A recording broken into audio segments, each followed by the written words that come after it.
Big thanks to Bandai Namco Toys and Collectibles America for sending this out. You can check out Bandai Collect and links to buy this in the description. Kaiju, Turtles, Dragon Ball, and more. It's Steven's Toy Reviews. Hey there, collectors, it's going to be Steven here, and welcome to another Marvel review, where today we're going to be taking a look at the one, the only Deadpool film version, I guess one may go ahead and call that, since there's no specific notion as to what this may be in the name for SH Figuarts, aside from Deadpool, which honestly is just fine. Now, this one is obviously going to be after the now MCU Deadpool, to my understanding. Maybe I'm incorrect on that one, but nevertheless, you know this is going to be based off of Ryan Reynolds' interpretation of Deadpool, and no, not that one. We're talking about the other one, the one that mostly, pretty much everyone likes. Yes, that one, the good one. Okay, so with this one, oh boy, this was a hot release when it first was solicited because, all right, cool, Bandai's dipping their toe into the waters with Deadpool. It's going to be a not MCU figure, but no firearms. Huh. Now, we do have some alternatives that are on the market, even particularly for this design of Deadpool, and he does come with firearms. But with that being said, is that going to be a reason why you should skip out on this release, or is this going to be worth picking up and maybe some additional accessories? Well, now that we have the intro out of the way, because I had a lot of fun with this figure, let's take a look to see whether or not it's going to be worth adding into your collection. And yeah, I had fun with it, so I think we're going to be leaning more so towards yes, but I'm going to go ahead and let you decide.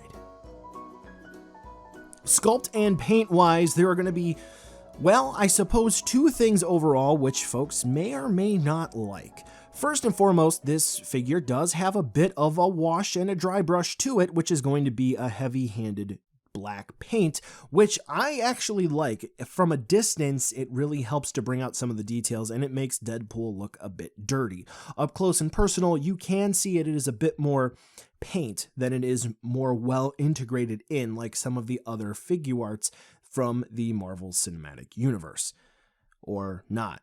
What's Deadpool's status? Where's Deadpool 3? I don't see it on Phase 4, 5, or 6 or any of the other ones, but nevertheless, hey, we think he's going to be coming on in. Now, with that being said, it isn't necessarily a bad thing. It's just that some folks, for what they may or may not prefer, it may be a bit too heavy-handed.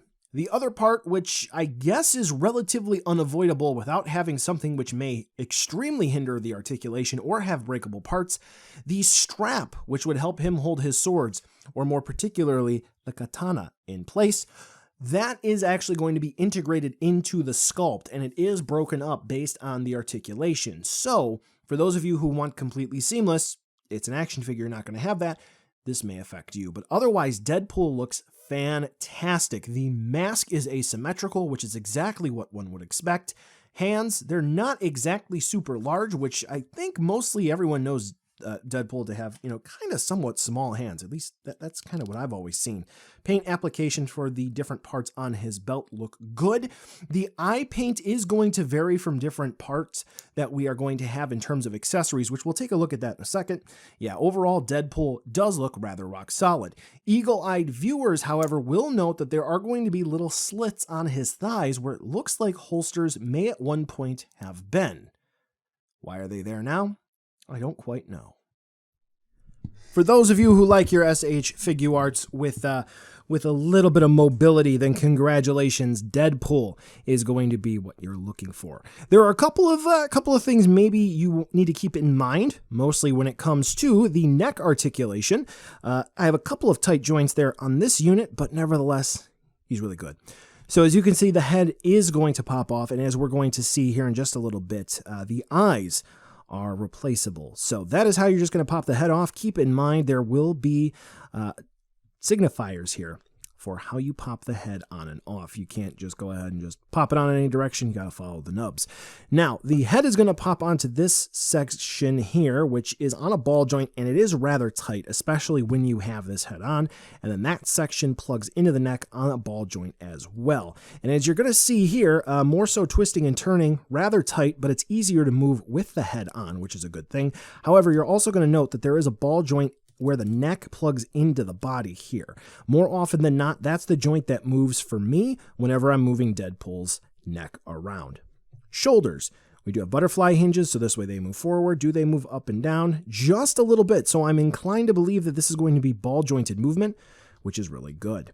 Now for the shoulders, we do have shoulder pads on there, but they are going to be made of a softer plastic. So this way, when you go to use the hinge to raise and lower Deadpool's arms, we can get more than, come on, there we go. We can get more than a T-pose, which is good to see.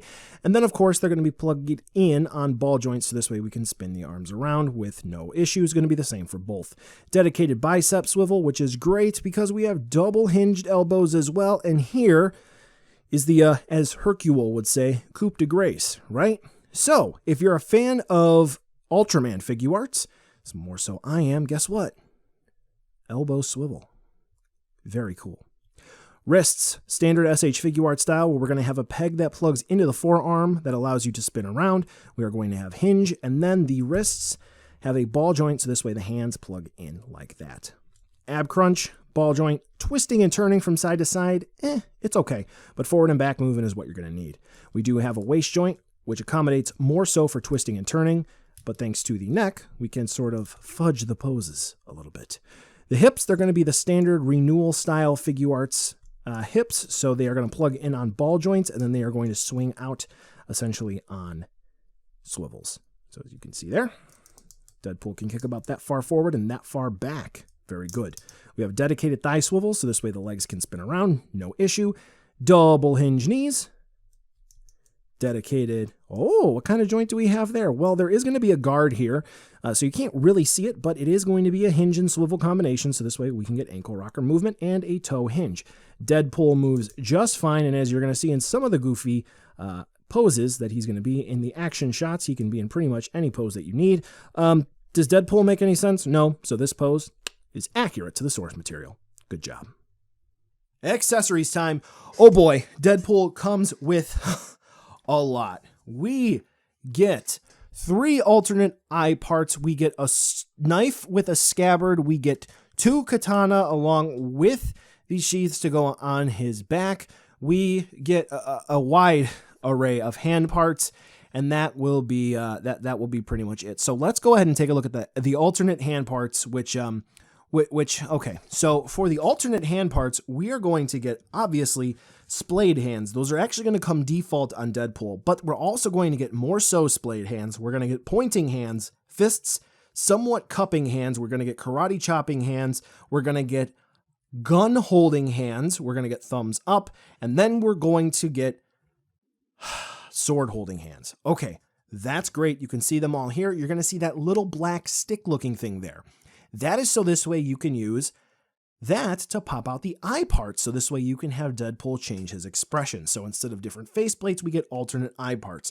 So default, we get the standard eyes. Then we're going to get kind of sort of squinting eyes like he's happy, all very cool. We're going to get wide, shocked eyes. And then we're also going to get squinting eyes like he's really mad and he's going to be staring at someone. Yeah, so you can definitely alternate these, and you don't have to be 1-to-1.